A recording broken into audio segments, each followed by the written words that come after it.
하나님께서 세상을 창조하셨죠. 그리고 마지막 날에 사람을 만드셨습니다. 사람을 만들 때 남자와 여자로 만드셨습니다. 남자와 여자를 만드시고 이 둘이 결혼을 하도록 결혼이라는 제도를 만드신 거죠. 이 결혼은 하나님이 인간 사회에 만드신 최초의 제도이죠. 그리고 이 결혼을 통하여 공동체가 만들어집니다. 이 결혼이라는 것은 단순히 생육하고 번성하기 위한 것만은 아닙니다. 이 결혼에는 비밀이 숨겨져 있죠. 에베소서 5장 31절에요. 그러므로 사람이 부모를 떠나 그의 아내와 합하여 그 둘이 한 육체가 될지니, 이게 창세기 2장에도 동일한 말씀이 나오죠. 하나님께서 결혼이라는 걸 만들 때에 이 말씀을 합니다. 에베소서에서 그 말씀을 그대로 인용해요.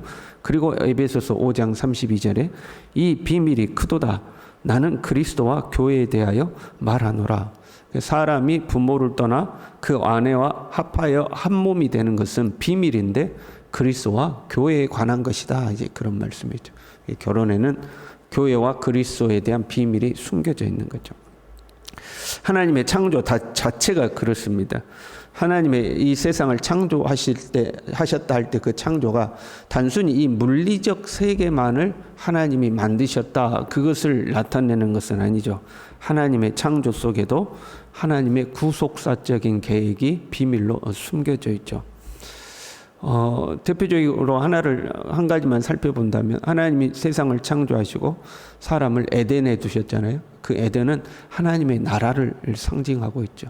그래서 그 에덴의 모습이 교회로 연결되고 그 교회가 다시 요한계시록의 종말에 이루어질 하나님의 나라로 연결이 됩니다. 그 구조가 비슷하거든요. 제가 우리 교회에서 자주 말씀드렸던 것 같아요. 하나님의 나라는 하나님의 보좌로부터 강이 흐른다 하는 거죠. 에덴 동산에도 네 방향으로 강이 흘렀죠. 구약의 에스겔의 말씀에 보면 하나님의 성전 문지방에서부터 물이 흘러나와서 강을 이루고 바다를 이루게 되죠. 예수님께서는 누구든지 목마르거든 내게로 와서 마시라. 그러면 그 배에서 생수의 강이 흘러넘치리라 말씀하시죠. 그리고 요한계시록에 가서 요한계시록에 이루어지는 하나님의 나라에 보면 생명수 강이 하나님의 보좌로부터 시작해서 강이 흐르죠. 동일한 구조를 가지고 있습니다. 그래서 이 하나님이 창조하셨던 창조의 세계 속에는 그 하나님의 구속사적인 계획들이 비밀로 감춰져 있죠. 이 남자와 여자는 교회와 그리스도와 교회를 이제 상징하고 있어요. 남자와 여자를 만드시고 한 몸을 이루었다 하는 것은 교회와 그리스도와의 연합을 이제 상징하는 거죠. 창세기 2장 24절에도요. 이러므로 남자가 부모를 떠나 그의 아내와 합하여 둘이 한 몸을 이룰지로다. 남자가 부모를 떠나. 그래서 예수님께서 하늘 보좌를 떠나 이 땅에 사람의 몸을 입고 오시죠. 그리고 교회의 머리가 되시고 교회는 그리스도의 몸이 되는 연합을 이제 이루게 되는 겁니다. 그게 이제 결혼에 들어있는 비밀이죠. 우리가 성경을 읽다가 결혼에 대한 것이 나오면 조금 더 관심을 가지고 살펴볼 필요가 있죠. 오늘 이제 시편 45편에 표제어가 이렇게 되어 있죠. 고라 자손의 맞서길 사랑의 노래 이렇게 되어 있어요. 여기서 이 사랑의 노래라는 것이 결혼을 축하하는 시를 의미합니다. 왕의 결혼식을 축하하는 노래가 시편 45편이죠. 그래서 제가 서두에 결혼에 대한 이야기를 한 거예요. 왜 왕의 결혼을 축하하는 노래인데 왜 성경에 기록했냐 하는 거죠. 그 결혼이 뭘 상징하고 있어요? 교회와 그리스도의 연합을 상징하고 있기 때문에 그렇습니다. 1절부터 8절까지는요. 왕에 대한 찬양과 축복의 내용이 기록되고 있고요. 9절부터 15절까지는요. 신부에 대한 내용이 이제 기록되어 있죠. 그리고 16절, 17절이 축원의 내용입니다. 이제 왕은 그리스도를 상징하고 이제 신부는 우리 교회를 상징하고 있죠. 그래서 이 신부에 대한 내용을 조금 더 살펴보고자 해요. 10절에 이렇게 되어 있어요. 내 백성과 아버지의 집을 잊어버릴지어다. 지금 왕의 신부가 되는, 이제 왕비가 되는 사람이죠. 그에게 네 백성과 아버지의 집을 잊어버릴지어다. 이제 유대인의 관습에 의하면요, 이방인이 개종해서 유대인이 되는 경우가 있잖아요. 또는 이방인이 개종하고 유대인에게 시집을 온다거나 이렇게 해서 태어나면서 혈통적으로 유대인이 있고 나중에 개종해서 되는 유대인이 있어요. 그렇게 개종해서 유대인과 결혼할 때에 아버지를 위해서 한 달 동안 예곡하는 규례가 있었습니다. 이제 자기가 개종하고 유대인이 돼서 유대인과 결혼을 해요. 그러면 이방인인 자기 아버지를 위해서 한 달 동안 결혼하기 전에 이제 애곡하는 거예요. 이방의 모든 것을 포기하고 유대의 종교의 관습을 따르기 위한 어떤 절차죠. 내가 이방인으로 살았던 모든 것과 단절한다 하고 이제 하는 거죠. 그래서 결혼이란 부모에게서 떠나서 둘이 한 몸을 이루는 거죠. 이게 이제 우리가 그리스도와 결혼하는 거잖아요. 그러니까 우리는 그리스도와 결혼하기 전에 과거를 청산하고 과거의 습관을 버리고 주님과 결혼하는 겁니다. 성경에도 그래요. 하나님께서 아브라함을 부르실 때 뭐라 그래요? 본토 친척 아비의 집을 떠나라 그러는 거죠. 너의 과거에서부터 떠나야 된다는 거죠. 누가복음 14장 26절에도요.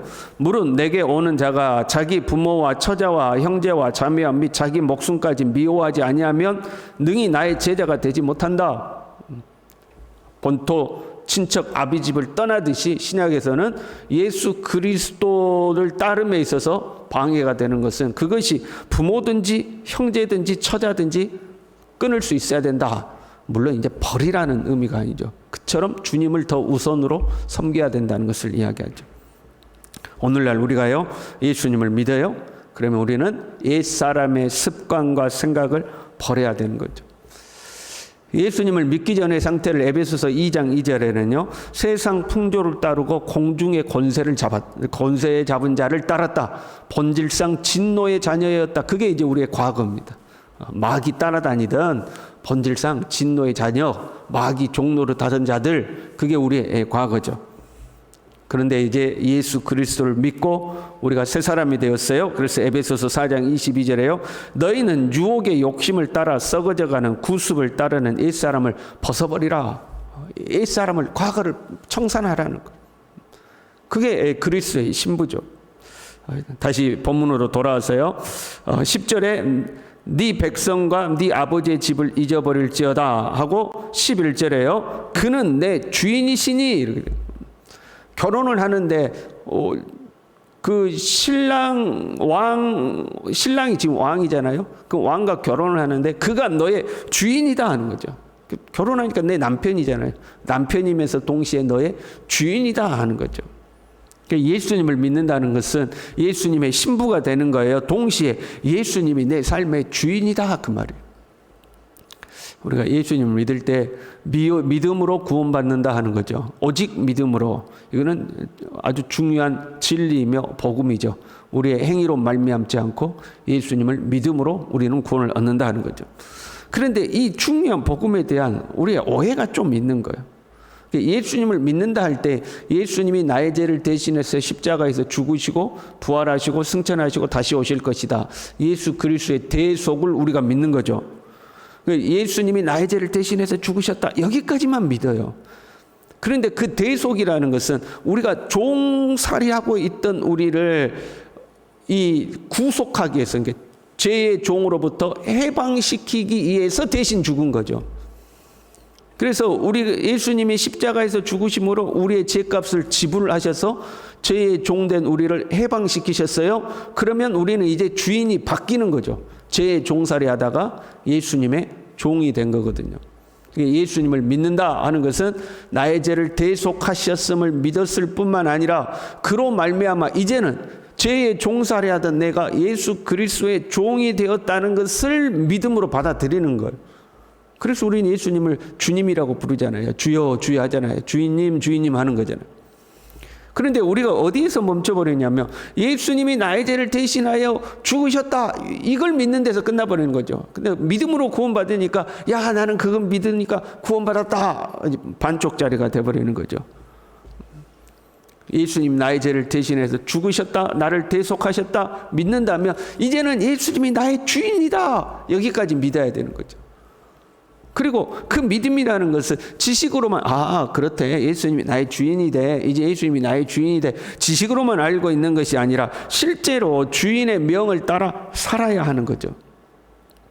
우리가 이 노예 제도가 없어지는 계급 사회가 아닌 시대에 살고 있으니까 이게 피부로 와닿지 않는 거예요.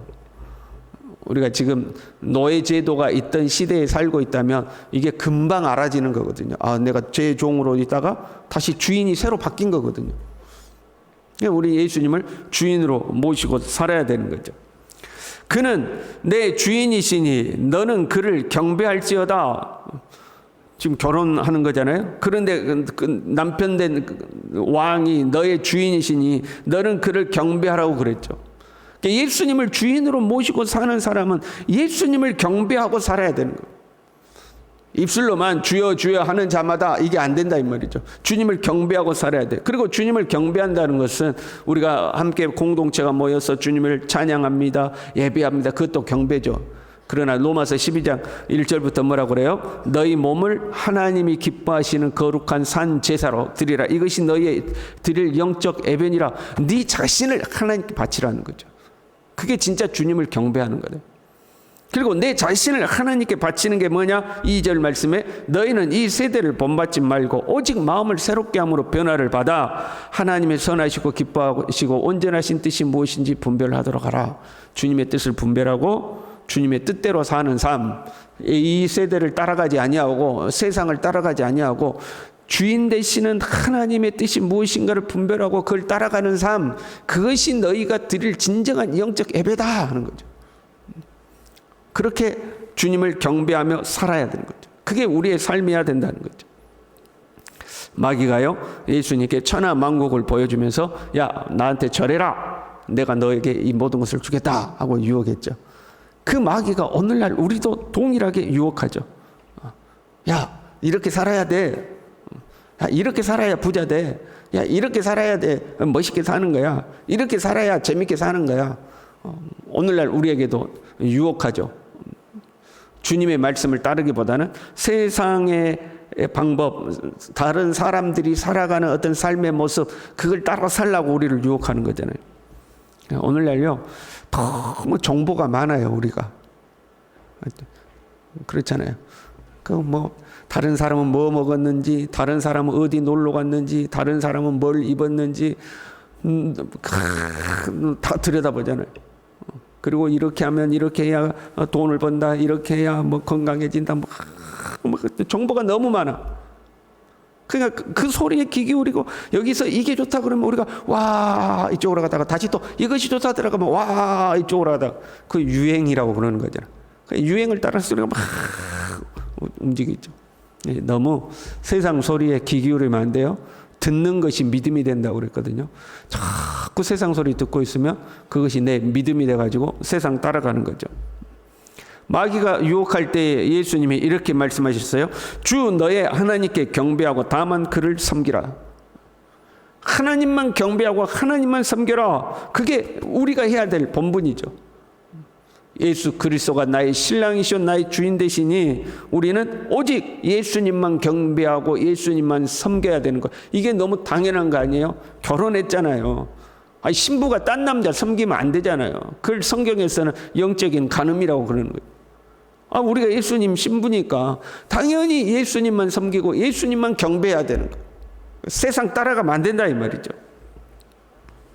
그렇게 진정으로 결혼을 했어요. 왕과 결혼했어요. 왕 대신 예수님과 우리가 결혼했어요. 그러면 마지막에 축복이 약속되어 있죠. 13절에서요. 궁중에서 모든 영화를 누리니 그의 옷은 금으로 수놓았도다. 여기서 영화라는 단어는요. 풍부함, 부요함, 귀함, 영화로움 이런 의미가 함축되어 있어요. 하늘의 복과 땅의 기름진 복이 다 섞여 있는 단어죠. 이 땅에서도 하나님 나라에서도 복을 누린다, 영화를 누린다 그런 의미예요. 그러나 그것보다 더 중요한 것은요. 결혼한 아내는 남편의 모든 부와 권세를 같이 누리죠. 그러니까 우리가 예수 그리스도와 온전히 연합하면 왕 대신 예수 그리스도의 그 부와 영화를 함께 누리는 거예요. 그래서 성경에서는 예수님과 함께 왕 노릇하리로다 그렇게 말씀하시는 거예요. 왕이신 예수 그리스도의 모든 영광을 신부된 교회, 신부된 우리가 함께 누리는 거죠. 어떤 신부만요? 오직 그만 경배하고 예수님만 경배하고 섬기는, 예수님의 기쁘신 뜻대로 삶을 살아가는 그 교회와 신부는 그리스도의 영광을 함께 누리는 거죠. 저와 여러분이 우리 주님 예수 그리스도의 온전한 신부로 날마다 성장하고 성숙하고 순결하게 살아갈 수 있기를 바랍니다. 기도하겠습니다. 하나님 아버지, 죄의 종노릇이나 하던 본질상 진노의 자녀였던 우리를 예수 그리스도의 십자가 구속의 은혜로 구원하여 주시고 주님의 신부 삼아 주신 것을 진심으로 감사를 드립니다. 머리 대신 예수 그리스도의 뜻을 분별하고 그 주님의 기쁘신 뜻대로 하루하루를 살아가며 세상에 눈길 주지 아니하고 오직 우리 예수님만 나의 주인으로 섬기고 경배하며 살아갈 수 있도록 주님 우리 모두를 붙들어 주시옵소서. 예수님의 이름으로 기도 올리옵나이다. 아멘.